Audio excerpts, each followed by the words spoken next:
For over a decade, the Chinese Communist Party has been butchering thousands of prisoners of conscience for their organs, one of the most horrific genocides in modern history.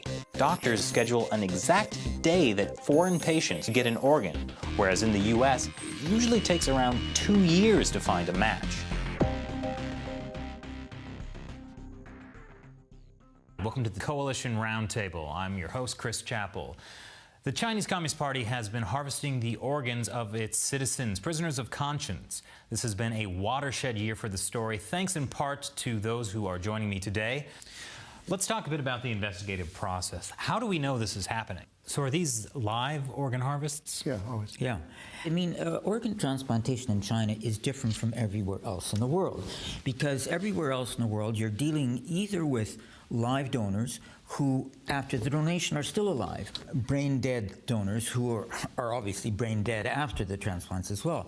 In China, you get people killed through the organ extraction, and that's only in China. How is getting an organ in China different from anywhere else in the world? Nowhere else in the world, to my knowledge, is the donor killed in the process. If you get a kidney from X country, you're probably getting one kidney and somebody's being paid a certain amount of money. It's not good for their health, of course, but in China, the donor is dead and the body's burned.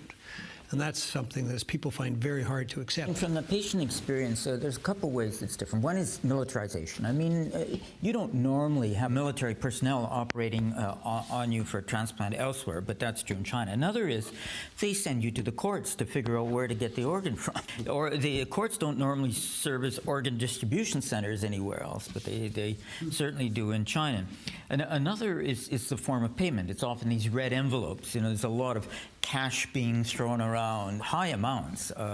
It just reeks of corruption and undercover activity. Don't we estimate that it's about $8 or $9 billion a year they're getting now out of their industrial scale? That's a lot of people, a lot of salaries. Let's talk about the amount of time it takes to get an organ in the US versus in China. In China, you show up, you tell them when you're coming in advance and say, I want to get an organ, and you can book in advance, months in advance, if you want, a heart transplant, a liver transplant, whatever, a lung transplant.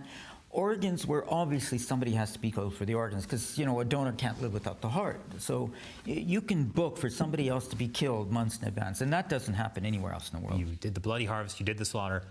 Why did you make an update? What we did for bloody harvest and slaughter is we just took the Communist Party of China's statements of volumes at face value. They said 10,000 a year, so we started saying, okay, where does this come from, 10,000 a year? But at some point, we realized, well, I mean, they lie about everything else. Why would they be telling the truth about this?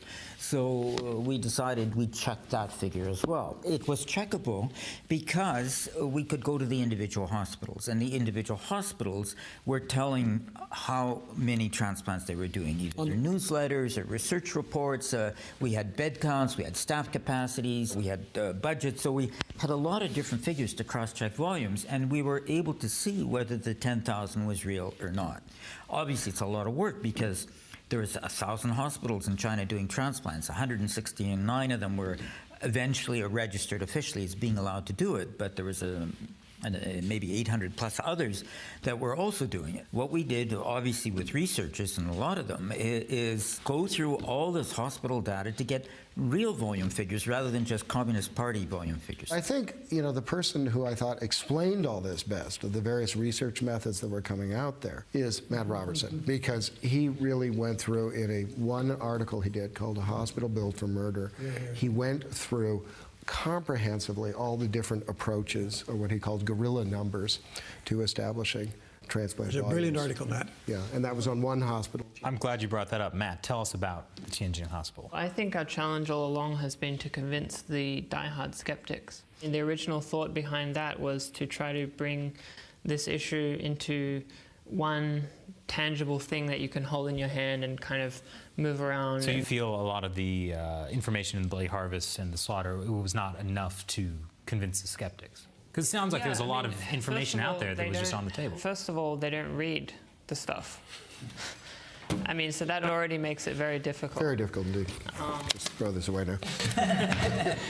These diehard skeptics, they would just not read the stuff and then dismiss it. I've met with former senior people at major human rights organizations, and they don't know that it's for real, or they don't think it's for real. They're like, oh yeah, that issue. Yeah, but I thought it's like a bit, thrown together. They don't have this idea that it's like totally for real. So where's that gap coming from? Because it is such a difficult issue to study.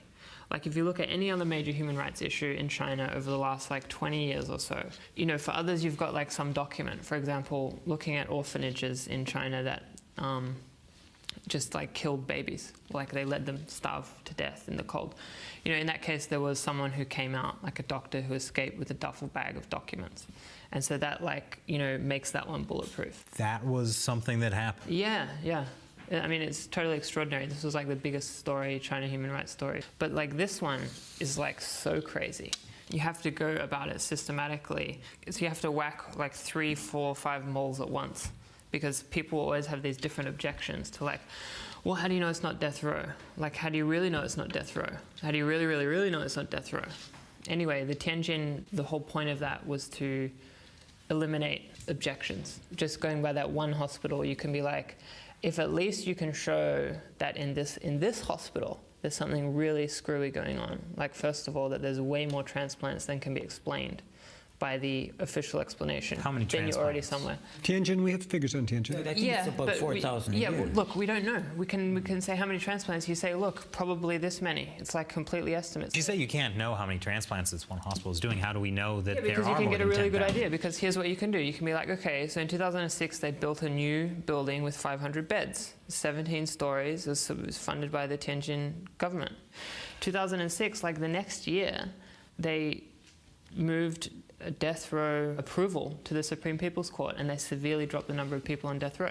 So the first thing is you show the numbers are really big. And so, for example, you've got 500 beds, and then the occupancy of those beds for kidney and liver transplants is 90%. On their website, they say the average waiting time is 3 to 4 weeks. And so if you say, you've got the beds are occupied to 350 beds are occupied at any one time, and you can also cross-reference it with the surgeons they have there. So they've got a massive surgical team. 60, 70 surgeons. They've got their thick bios. It's not easy to be a transplant doctor. There's a lot of, it's a lot of work. It's a very specialized field of medicine. And so you just put all this together, and the first thing you establish is that the volume is simply huge. So any skeptics out there who are watching this, they have to explain who else is being killed. So if they don't think Falun Gong, this is too crazy, then it's okay, so who? And officially, China admitted to using executed prisoners. Well, they flipped around on that. Originally, they said it was all donations. Then they said it was almost all executed prisoners. And now they're back to saying it's all donations. And it's not possible that donations, they've implemented a donation system, and that's why... Yeah, that's of January 2015. So, everything about this is very hard to study. So, for example, we know after 2015 that this persisted because, for example, you got people making phone calls and they're able to nail down, they've got people saying, yeah, we've got a week. And so some could be lying, but when you do that to 20 hospitals and they're all saying, we've got organs, then you know that it's still going on. We had callers calling donation centers, and the donation centers say we don't have any donations. They would also say sometimes the phone would actually ring for a month and a half. They'd call every day. Finally, somebody'd answer the phone, and they'd ask, well, how many donations have you got? And they'd say 5.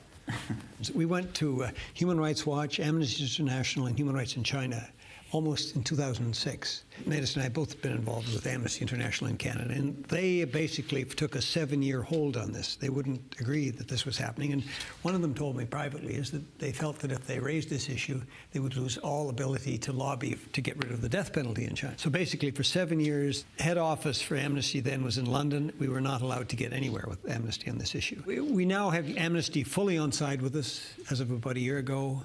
I think Human Rights Watch, I'm not quite sure where Human Rights Watch is, but they have come around eventually. And one thing that Matt said I'd like to follow up on is about waiting times. There are not waiting times for organs, but there are waiting times for beds because these hospitals are operating at capacity. There aren't enough doctors, there aren't enough beds, there aren't enough hospitals. And there's been this huge building boom of transplant hospitals, and TIionT's one example of it. And how can they be building all this capital unless they're sure that not only there's a huge supply of organs now, but there's an endless supply of organs into the future? And that is one of the most striking things that, all this supposed debate has been going on. There's been all this hurly-burly and political play and statements from the Chinese about all their reforms and so forth, and we see there's nothing reflected in the actual hospital records. There's nothing but construction, nothing but an endless construction, and no signs do we see within the actual literature of a lack of confidence in the future. Most just creepiest thing is this sense that, we're just going to have organs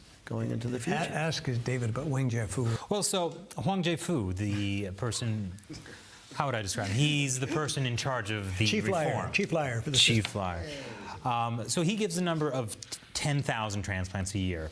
How many organ transplants a year did you find in the update?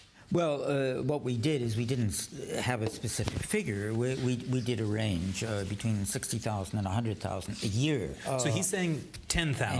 And you're saying 60 to 100,000 a year, and it's increasing over time because of the increasing capacity. So the earlier years maybe it was closer to 60,000, later years closer to 100,000. Wang Jiefu at one time was Deputy Minister of Health. He's the vice chair of the healthcare committee for the Communist Party. That's very important. Like, he's in charge of the health of top party leaders. He's a liver surgeon. So we'll try not to say anything bad. The function we see him performing is basically he's the public face of the Chinese Communist Party on this issue. And he's constantly making statements about it. And if you track his statements over time, he contradicts himself all the time.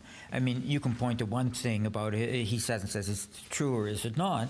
But if you look at a bunch of things he says, he's just contradicting himself. So it's just pointless even talking about what he says. Matt, I believe you have a story about Huang Jiefu and a liver surgery he did. Well, I think Huang Jiefu is great in what he shows us about the system. He did like this fancy liver transplant in 2005, in which he ordered 2 additional livers to be delivered to him personally.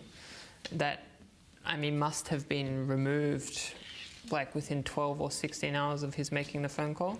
So he went to Xinjiang. He did a demonstration of removal of a liver cancer. He found that he could that the operation was possible to perform an autologous transplant where he removes the liver, removes the cancer, and puts it back. In order to do so, he ordered 2 spare livers. So he called the 3rd Military Medical University in Chongqing and then his alma mater in Guangzhou, and got 2 extra livers, like flown on plane to him. How did you find out about this story? It's all in Chinese media. There are 4 articles all about it. Why is it impossible for a surgeon in the U.S. to order 2 livers? Well, who are you going to kill?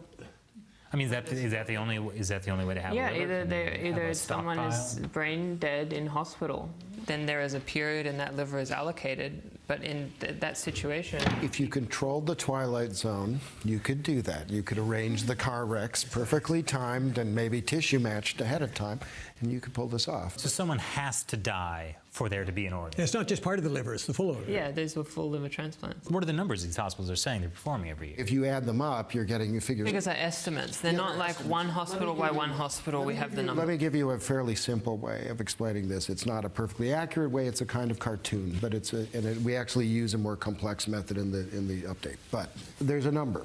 Give you a number. 146 hospitals who do kidney and liver transplants. That's not even a perfect number, but these are the ones who are sort of They were registered, approved, yeah. Registered and approved by the Ministry of Health. I think there are others, but for the sake of argument. For the sake of the argument, let's take a fairly low number. These are just the high volume places because it makes it simpler. We're not doing hearts and we're just doing kidneys and livers. Those hospitals tend to have, and you start to see a pattern after looking at this data, and I've been looking at it for quite some time now. You see a pattern of at least 2 to 3 or 3 or 4 transplant teams, actually 20 to 30 transplant beds at least. Well, they have minimum. No, we'll get to the minimum requirements in a minute, but we don't even have to use those. You can just see this pattern. And a 20 to 30-day stay, and you tend to see 80 to 100% occupancy rates. What do you pull out of that? Well, one way to say is it possible that the average transplant center in China, ministry approved, is doing 1 transplant a day, just 1? With all this staff. Now, with all that staff, 2 to 3 transplants a day, and some of them are just sitting around twiddling their thumbs and not doing anything every day. But let's say they do 1 transplant a day. Well, that gives you a very simple number. 365 times 146, that's 52,000 transplants a year. So we're already at 52,000. Now, the fact is, the Ministry of Health actually demands that they have far more beds than that and a far larger staff than that. They actually Quota too, isn't it? Well, yeah, they have quotas, but the key thing is that they're asking for a lot more facilities than that. Well, now, fair enough. Me, David Kilgore, and David Matus are not in. You're walking around China with clipboards making sure that the Ministry of Health is getting their money's worth here. We're not doing that, so we can't say that that's right. But if it were true, if these hospitals are following the directives of the Ministry of Health that allow them to get that license, they would have to be doing about 80 to 90,000 transplants per year. Yeah, that's the minimum. That's the minimum. And now we haven't even gone into Matt's Tianjin Central Hospital at Military-backed. 4,000 to 5,000. We haven't talked about Beijing 309 military hospital. The massive hospital. Yeah, which are way beyond the minimum. Now we're talking 3,000 to 4,000. These are, easily we start coming into these figures. I really wish we'd brought the update, because it's 700 pages, 2,300 footnotes. It's just massive. And most of it is on these extraordinary hospitals. It is mainly about hospitals which do 1,000 transplants or over every year. And you keep naming them off. It's mind-numbing, actually, to look at these. So how is it possible that Huang Jiefu is saying 10,000 a year, and you are the only people researching what seems to be obvious? It is an awful lot of work to go through all these individual hospitals and put together this information sort of bit by bit. With a story like this, why isn't everyone rushing to cover it? Oh, it's had a huge coverage. If you look on our website, you'll see that we've had 4 stories in the New York Times. The Times wouldn't touch this story for 6 years. Well, that's the thing. This story has been out 2006. 10 years later, the New York Times finally writes 4 articles. What happened?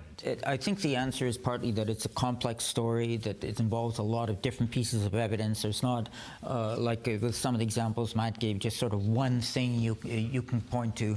There's, of course, all the contrary communist propaganda. There's censorship in China. People are more concerned about what happens to them in their own neighborhood.